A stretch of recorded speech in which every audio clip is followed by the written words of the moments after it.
সম্মানিত সংগ্রামী ছাত্র জনতা, আসসালামু আলাইকুম ওয়া রাহমাতুল্লাহ।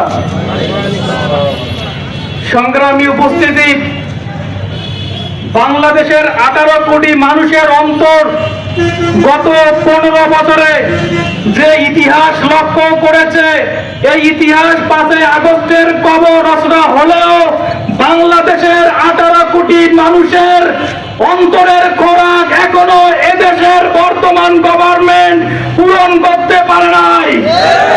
আমরা আওয়ামী লীগ এবং নিষিদ্ধ সংগঠন ছাত্রলীগের রাজনীতি দেখেছি। এরা রাজনীতি করেছে এদেশের ন্যায়পরায়ণ মানুষকে নিস্তব্ধ করে দেওয়ার জন্য। তারা রাজনীতি করেছে দেশের স্বার্থকে ভারতে বিক্রি করে দেওয়ার জন্য। তারা রাজনীতি করেছে এদেশের মানুষদেরকে গোলাম বানানোর জন্য।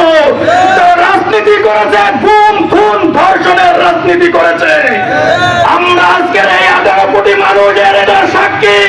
তারপরেও কেন ফ্যাসিস্ট পালার পরেও এদেশে এখনো ফ্যাসিস্টের আনাগোনা আমরা লক্ষ্য করি।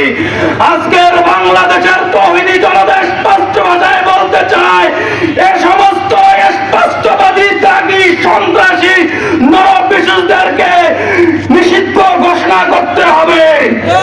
তাদেরকে যারা প্রটোকল দিবে, তাদেরকে যারা তাদেরকে আশ্রয় দিবে, বাংলাদেশ ইসলামী ছাত্র শিবির প্রত্যেকটার হিসাব এদেশের মাটিতে নিবে ইনশাআল্লাহ। আমরা আজকের এই সমাবেশ থেকে বলতে চাই, দীর্ঘ 15 বছরে বাংলাদেশের সব থেকে সুশৃঙ্খল ছাত্র সংগঠন বাংলাদেশ ইসলামী ছাত্র শিবিরকে বিভিন্ন ভাবে ট্যাগ দিয়ে জুলুম করে, নির্যাতন করে, ক্যাম্পাসগুলো থেকে বিতাড়িত করে, শহরগুলো থেকে বিতাড়িত করে যারা একটি জাহান্নাম তৈরি করেছিল, আমরা এদেশের ছাত্র সংগঠন এবং তৌহিদি জনতা এই প্রত্যেকটি নরপিশাচকে নিষিদ্ধ ঘোষণা করতে চাই।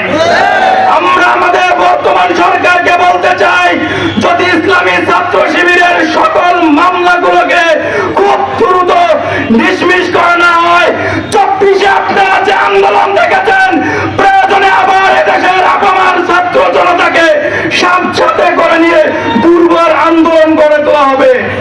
আমরা বর্তমান সরকারকে আরেকটি বিষয় হুঁশিয়ার করে বলতে চাই, আমাদের প্রিয় নেতা এটিএম আজহার ভাইকে নিয়ে যে টালবাহানা করা হয়েছে, আমরা আগামীকালকে এর সমাপ্তি দক্ষ করতে চাই। যদি আগামীকালের ব্যত্যয় ঘটে, বাংলাদেশে ইসলামী ছাত্র শিবির সহ তৌহিদি জনতা দুর্বার আন্দোলন গড়ে তুলবে, যেটাকে আপনারা সামাল দিতে পারবেন না। আমরা আপনাদেরকে হুঁশিয়ার করে বলতে চাই। সংগ্রামী উপস্থিতি, আপনারা যারা আজকের এই প্রোগ্রাম সমাবেশে উপস্থিত হয়েছেন, বাংলাদেশ ইসলামী